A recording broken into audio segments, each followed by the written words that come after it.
Iglesia, tengan todos un muy buen día. Hoy es jueves de Semana Santa y quisiera compartir con ustedes una corta reflexión al respecto de estos días y que pudiéramos orar juntos y meditar juntos durante estos 3 días en la palabra del Señor. Así que quiero que por favor me acompañen en la lectura de Filipenses capítulo 2, del verso 5 hasta el verso 11. Dice así la palabra del Señor. Haya pues en ustedes esta actitud que hubo también en Cristo Jesús, el cual, aunque existía en forma de Dios, no consideró el ser igual a Dios como algo a que aferrarse, sino que se despojó a sí mismo tomando forma de siervo, haciéndose semejante a los hombres, y hallándose en forma de hombre, se humilló él mismo, haciéndose obediente hasta la muerte y muerte de cruz. Por lo cual también Dios lo exaltó hasta lo sumo y le confirió el nombre que es sobre todo nombre, para que al nombre de Jesús se doble toda rodilla de los que están en el cielo y en la tierra y debajo de la tierra, y toda lengua confiese que Jesucristo es Señor, para gloria de Dios Padre. Bien, el texto tiene una clara indicación y vemos a Jesús descender de su gloria y hacerse siervo y humillarse. Vemos la humillación del Señor hasta lo más bajo, hasta la muerte de cruz, y luego vemos la exaltación gloriosa desde la resurrección hasta la ascensión de nuestro Señor Jesucristo a los cielos y sentarse en su trono, y luego su glorificación hasta el momento en el que toda rodilla se doble y toda lengua confiese que Jesucristo es Señor, para la gloria de Dios Padre. Vemos que el propósito de todo esto es la gloria de nuestro Padre Celestial. Bien, pero quisiera que pudiéramos verlo a la luz del relato de este día que estamos recordando durante esta semana: la pasión de nuestro Señor Jesucristo, su muerte, sus padecimientos, su sepultura, su resurrección, su obra maravillosa en la cruz del Calvario. Y pues la visión de Lucas y de Marcos, que es a donde yo quisiera concentrarme, nos dejan ver algunos aspectos del carácter de nuestro Señor Jesucristo, de su humillación, cómo Él se humilló, cómo Él al final de su vida, entre más cerca estaba de la cruz, más humillado estaba. Al inicio de su ministerio veíamos momentos tan extraordinarios como nuestro Dios hablando de el Señor Jesucristo en el momento de su bautismo: este es mi Hijo amado, en quien tengo complacencia.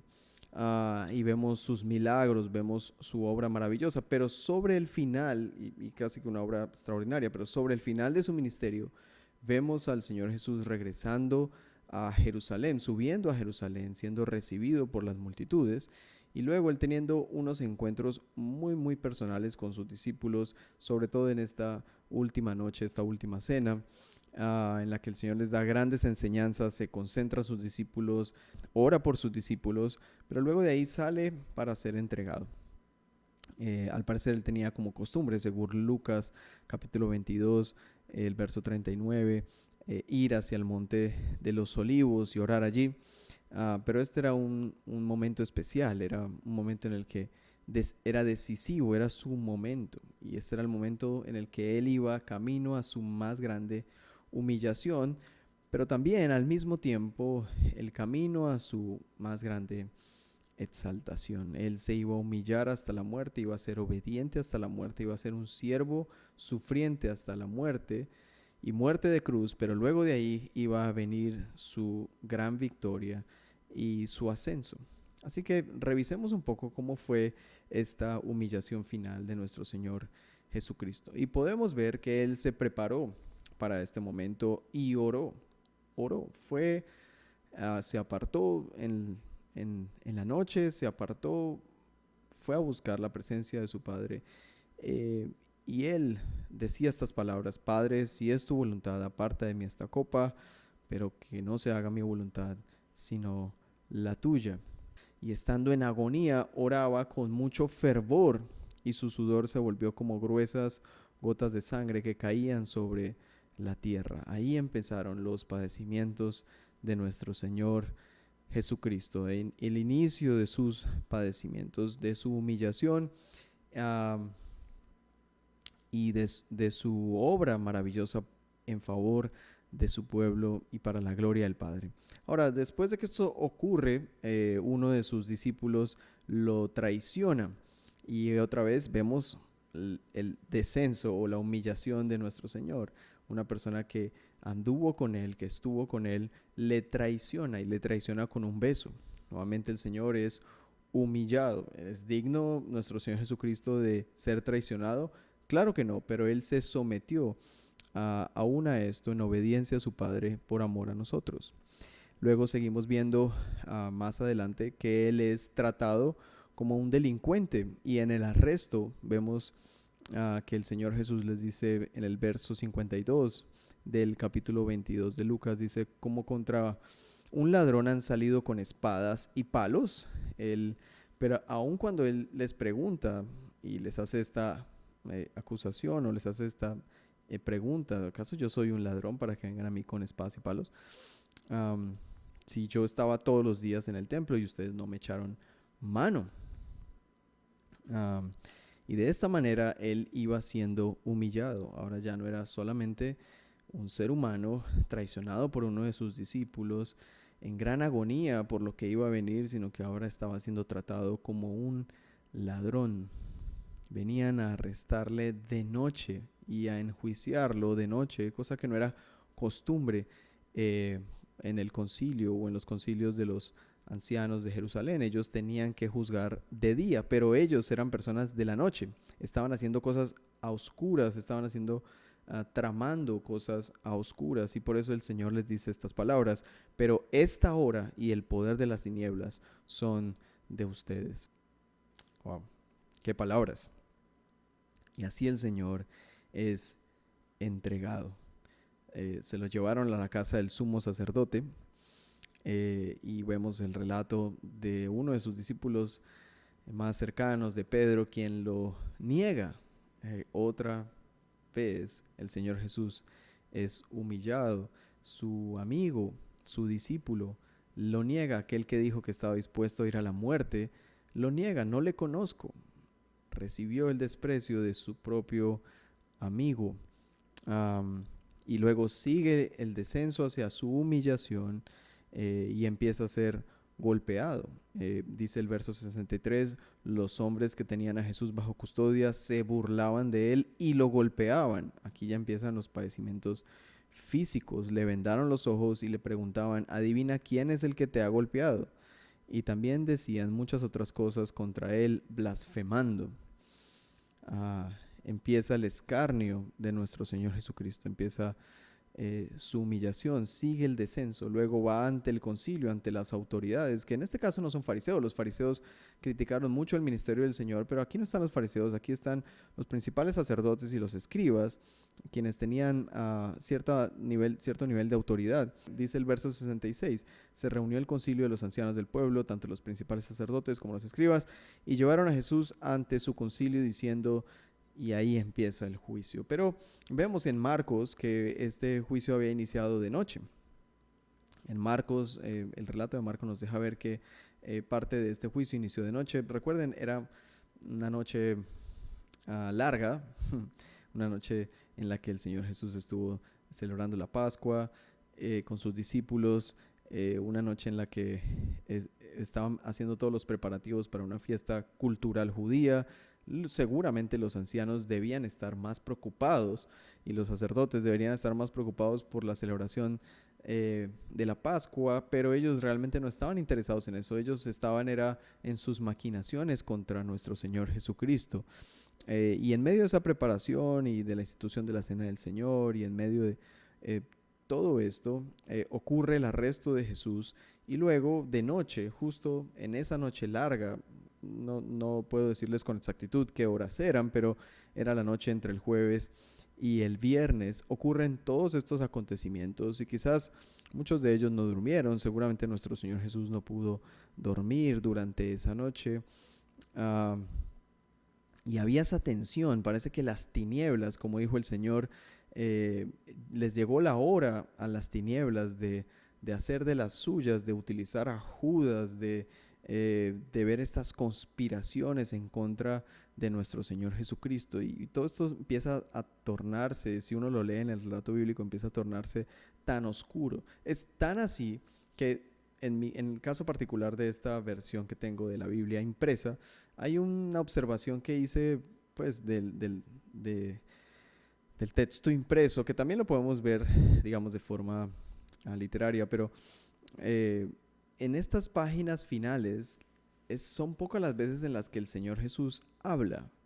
Si ustedes se dan cuenta en sus Biblias, de pronto también tengas eso en tu Biblia, las palabras de Jesús están resaltadas en rojo.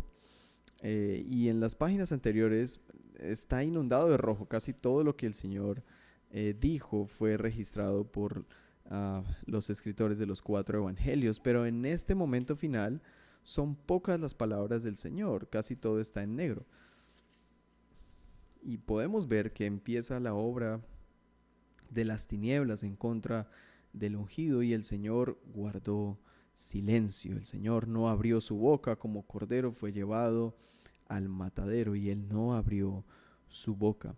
Él siguió en humillación, humillación tras humillación. Ahora vinieron los golpes, ahora vino la burla, ahora vino que lo vistieron con ropas espléndidas para burlarse de él y él siguió con su boca cerrada y siguió camino hacia su gran humillación. Pilato al final lo recibe de nuevo y él dice, pues no hay nada contra él. Herodes tampoco tiene nada contra él. Yo lo voy a castigar, lo voy a golpear y lo voy a soltar. Pero aquí viene otra de las humillaciones y es que había un hombre llamado Barrabás. Barrabás había sido echado en la cárcel porque él sí había cometido cosas dignas de ser castigado. Él había hecho un alboroto, había hecho un levantamiento en la ciudad y también era un homicida. Y este hombre entonces es usado por la multitud para decir, suéltanos a Barrabás y llévate a Jesús y crucifícalo. Pero vemos la insistencia y Lucas nos muestra la insistencia de, por un lado, Pilato diciendo, pues yo no veo nada malo, y por otro lado, a las autoridades religiosas de Jerusalén, los que decían ser el pueblo de Dios, estaban diciéndole a Pilato, quien tenía la autoridad del Imperio Romano para crucificar al Señor, crucifica suéltanos a Barrabás y crucifícalo. Al final, vean lo que dice el verso 25, Pilato soltó al que ellos pedían, es decir, a Barrabás, al que había echado a la cárcel por insurrección y homicidio. Lucas quiere enfatizar quién era Barrabás y qué había hecho, porque prácticamente esos eran los cargos que querían imputarle a Cristo y que Jesús no había hecho en lo absoluto. Y al final del verso 25 dice, pero entregó a Jesús a la voluntad de ellos. Eso fue lo que hizo Pilato, dejó a Jesús a la voluntad de ellos, se lavó las manos, él sencillamente dijo, esto será sobre ustedes, y ellos mismos dicen, la sangre sea sobre nosotros. Es una locura pensar en eso, en esas palabras, en este momento, pero al final, si nosotros hemos leído Filipenses 2 al inicio, nos damos cuenta que no era solamente algo que ellos estaban haciendo, sino era algo que Cristo principalmente estaba haciendo, entregando su vida, humillándose cada vez de forma más baja, más dura, más cruel, más sufriente, hasta que Él llegó al Calvario, hasta que al final Él entregó su vida, y ese será tema del día de mañana. Pero por ahora yo quisiera que pudiéramos ver el camino de la humillación de nuestro Señor Jesucristo, el camino de aquel que humildemente se entregó por nosotros, que no consideró el ser igual a Dios como cosa que aferrarse, sino se humilló a sí mismo. Ese es el camino de nuestro siervo sufriente. Pero Pablo, al hablar a los filipenses, está animando a la iglesia a vivir esta misma actitud. Dice, haya pues en ustedes esta actitud que hubo también en Cristo Jesús. Nosotros no solamente nos acercamos a estos pasajes y en estas fechas no solamente reflexionamos y decimos, wow, qué fuerte, pobrecito nuestro Señor. No, nosotros vemos más allá, vemos no solamente a un siervo sufriente, sino a un rey conquistando con poder, conquistando la salvación de nosotros como creyentes, venciendo la muerte en la cruz del Calvario, con su sangre pagando el precio de nuestra redención.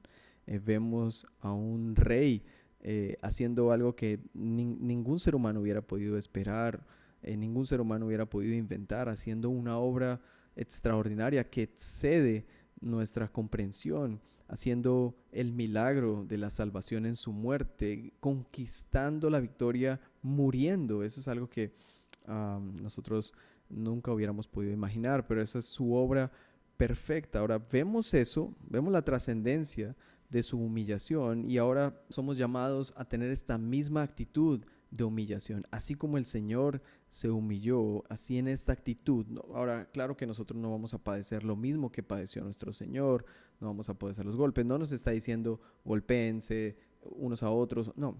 Nos está pidiendo que tengamos la misma actitud que hubo también en Cristo, esa actitud de humillación.